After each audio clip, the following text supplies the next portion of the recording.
Hello,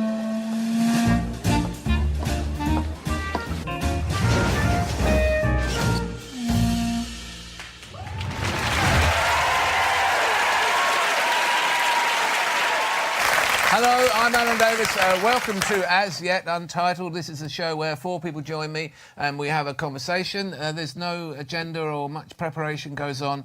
Our ambition is to find a title for the show, which we will do by the end of it. Let's meet the guests.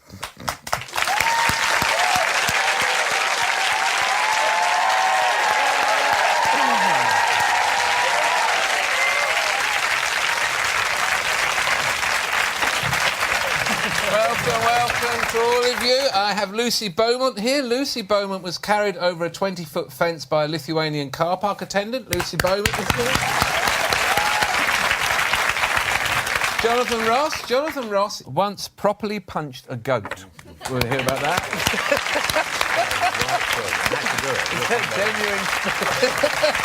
Genuine. We're delighted to welcome Germaine Greer. Germaine Greer describes herself as a hanger-on to the rock scene of the 1970s.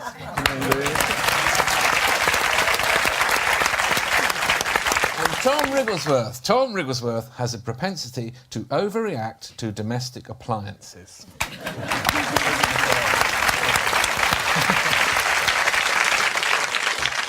Germaine, when you were writing for magazines years ago, you went under the name of Dr. G, which is one of my favourite things about you.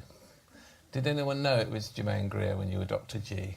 Dr. G, the day tripper. Yeah. But I was also two characters in the story, because I was interviewing a groupie as Dr. G, the underground newspaper journalist, but the groupie was me as well. Oh, really? And did you have some groupie times? Now listen, it's a challenging opener. these are stories that I don't tell. Generally speaking, the rule is, while they're still alive, I don't talk about them. Oh, so there's no way I'm going to fill you in on it. There's no 30-year rule or anything like that, like there is with the government? Alas, my archive has been sold to the University of Melbourne. So if you really want to know, you have to travel 12,000 miles to Melbourne. Are they going to have a separate section for the kind of, like, you know, the learned works and the progressive works of feminism and the I was Dr. G and also a groupie? Because let's face it, that's what we're most interested in right now. Well, I didn't have a full run of the underground pornographic magazine that I was one of the editors of. There were only 6 numbers. It was horribly illegal at the time. That was partly to keep it out of commercial porn, so that I did a pin-up for them that couldn't possibly be used by a commercial pornographer, because it showed all the bits that you weren't allowed to show and nothing else. Wow, all the lady bits. Well, you've got some of them. I'd like to think I have a large collection. What I'm trying to say that makes me sound like a serial killer, doesn't it? What I'm trying to say is that we both have anuses. We do, and mine is spectacular, Germaine. But it was weird, because back then, because the kind of sanitised view of, you know, when the woman's body was being projected in that objective way, of course, we didn't get to see the reality at all. So you went all out, and it was a kind of full-on, but very kind of brutal is the wrong word, but honest shot. Well, it wasn't airbrushed or anything like that. You didn't even hold a piece of gauze in front? No. That's what they do with Gloria Hunniford when she's on TV these days. Not her anus, by the way. You've done porn? You've done a naked photo in a magazine? Yes, dear. And it was a very long time ago. But was it porn as such, or was it was more of an exploration of the way we were viewing those kind of images, wasn't it? Well, what I was hoping to do... Well, the thing is, we were producing a pornographic magazine like all the others. It was called Suck instead of Screw, which is the New York version, because screw is a sadistic idea. If you screw something, you've ruined it. If you suck it, well, it depends. If it's a mint... You might reduce it. Also, eventually it will disappear. So the idea was that all the editors of Suck magazine, which was produced in Amsterdam, would do their own naked shot. so that we would be just as exposed and just as vulnerable as all the silly young people. Are they mostly male editors? All, and except you're for Purple Susan. Oh, Purple Susan. I think Purple Susan was a woman. I didn't actually What a inspect photo her. that was. She always have. Yeah. Did she do one? Did No, nobody did. No, except you. I did. Oh. And so then, Was this a practical joke? of them on me, Yeah. very possibly. So what they did with that picture was they put it on page 3, and they did it as a full page version of the photograph, and they cut my signature off a letter and put it on the photograph as if it was a pin-up. And that was issue 5 of Suck, I think. And how many issues did you say it ran for? 6. I once took a photo of myself in the mirror in the nude. Yeah, I've seen that. I put it on page 3 of my new magazine. Flick. Did you know what I did? I took it so that the flash was covering up my face in Why case did you anyone take a found picture of it. yourself in the nude? Because I was going to give it to someone that I was attracted So this to. was like the first dick pic. It's pathetic. You led the way. I mean, it was comical. What was... You know your idea in your head of a picture of yourself in the nude? Proud. Not Germaine, of course, was very beautiful when she was young. I don't know, I was I didn't 28, show a something. beautiful part of me. I No, have to you say. went for something that made a bit of a statement. It was hard to take. I like a nice anus. I don't know what's wrong with it. I like an anus. It's well lit. Yeah. And if you eat hot dogs, you've probably had quite a few in your mouth anyway. I mean, it's like... What's you mean? Well, no, you're a vegetarian, aren't you? Yeah, I don't But hot eat dogs, meat. they don't waste any meat. It's all that processed meat. So you're getting everything that's scraped You're getting off. gums, balls, arseholes, eyelids, every eyeball. Lips and arseholes, that's what they say. Yeah, but they about taste burgers. great, don't they? Can I show you something? Well, Yes, you Because can. we've got onto food. Okay, I think we all had in the dressing room a little thing of some food and some snacks. And when you come on a show, they give you treats, don't they? So there were some sweets, and there was some crisps, and there was a small bowl of fruit.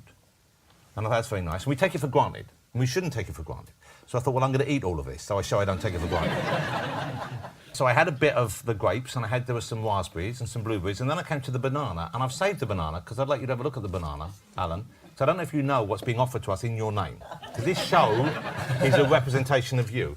Now I'm going to ask you whether you stand by this banana. Okay? Did you have this size banana? That's what was in... What is that banana? It's like a fun-sized banana. That's what it is. That's not even a mouthful. No, imagine that, though. That was the best banana you could get on the planet, and it was a sign of the way things were going. but hang on a minute. This is a lady's finger. Most of the bananas you eat are Cavendish, the great big starchy banana, which I think are dreary. Yes, who likes These are delicious, delicious. Are they sweeter? They're more banana-y. They actually taste like the banana of your dreams. No, The banana... No, I'm going to stop you there. The banana of my dreams is a foam banana you get from sweet shops. It's about that big. Well, it probably tastes more like a banana than a Cavendish does. I might have a mouthful of that now. Here you go. Would you like to share some of my... No. What? You've been around the block and you're turning down a bit of my banana? I don't know where it's been. Well, it hasn't been up Purple Susan. Well, I'll save it for later. Now I know it's a delectable treat. I apologise. I thought you were just being tight. Can you tell me about punching a goat? Well, I was at a petting zoo with my kids years ago, OK? I think it wasn't London Zoo. I think it might have been in Nashville. It was some weird part of America where we were filming. And took the kids to a petting zoo. My little boy, who was probably only 2 or 3 then, and who was adorable. Of course, everyone thinks their children are adorable, but I happen to think mine were. And I've seen yours, so I know mine really were. But everyone thinks their kids are the most gorgeous kids, you know.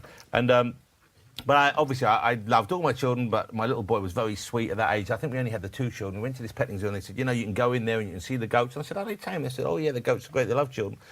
So we went in the zoo and I was saying, look, Harvey, you can go up and touch the goats. He went, really? And he went to reach out this goat and this fucking goat ran, hit him full in the chest, sent him flying.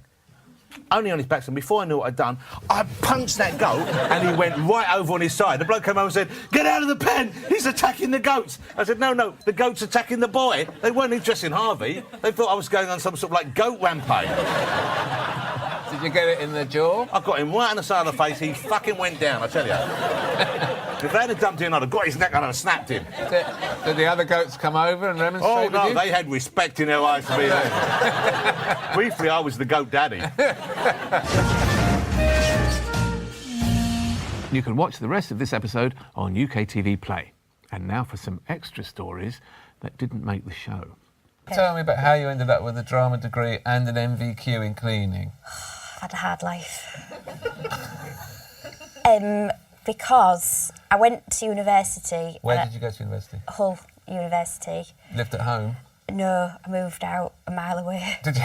Yeah. You see? Empty nest. It's ridiculous, yeah. And my mum never forgave me for that. Really? She Yeah. wanted you to stay? But Yeah. you got to get out. You wanted to share a flat with friends and do all that sort of thing. Well, I mean, it was not even friends. It was awful where I stayed. The guy above me was from Middlesbrough and he was insomniac and he just walked around his bedroom all night.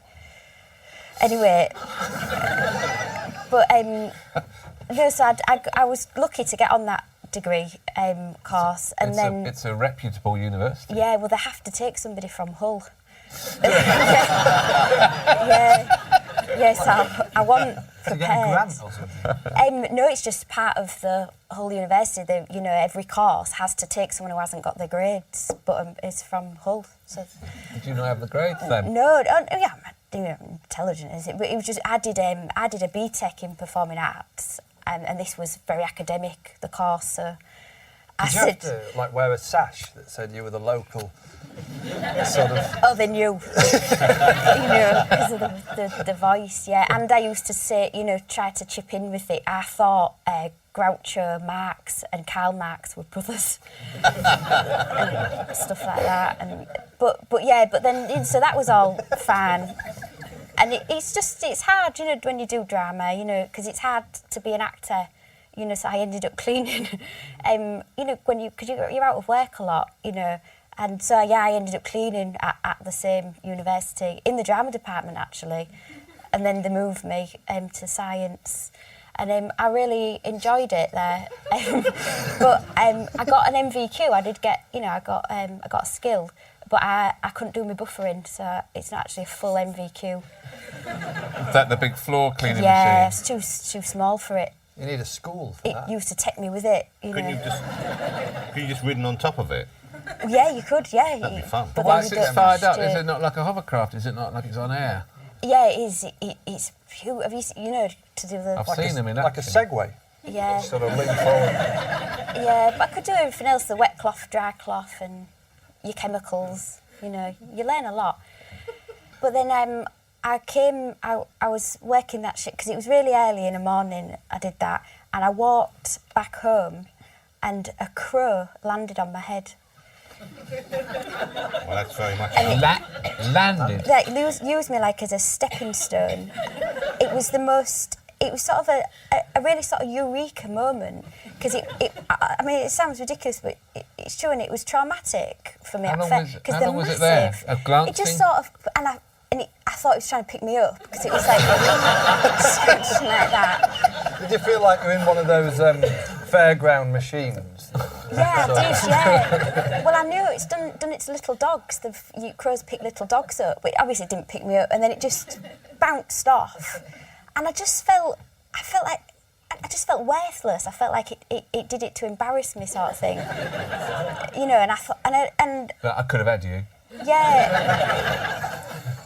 Did the crow know that you couldn't handle the buffer? Is this related to the MVQ? It was all sort of around that time, yeah. Things like that was happening. Like a bit of mushroom fell out my sleeve, and I hadn't been cooking with mushrooms for ages. So it had grown up there somehow. But what? I mean, did you I have didn't know a... where it come from. You didn't have a patch under the armpit, did you? It wasn't like it was... I don't know, but the point of it is, it was, a course of a few weeks, things happening to me that I thought, right, I've got to do something. I went swimming. This was like literally a week later. I went swimming and I paid money to the woman, and there was nobody else in the swimming pool. And I just got in, and there was people watching, and a pistol went off, and it was under 12 swimming gala.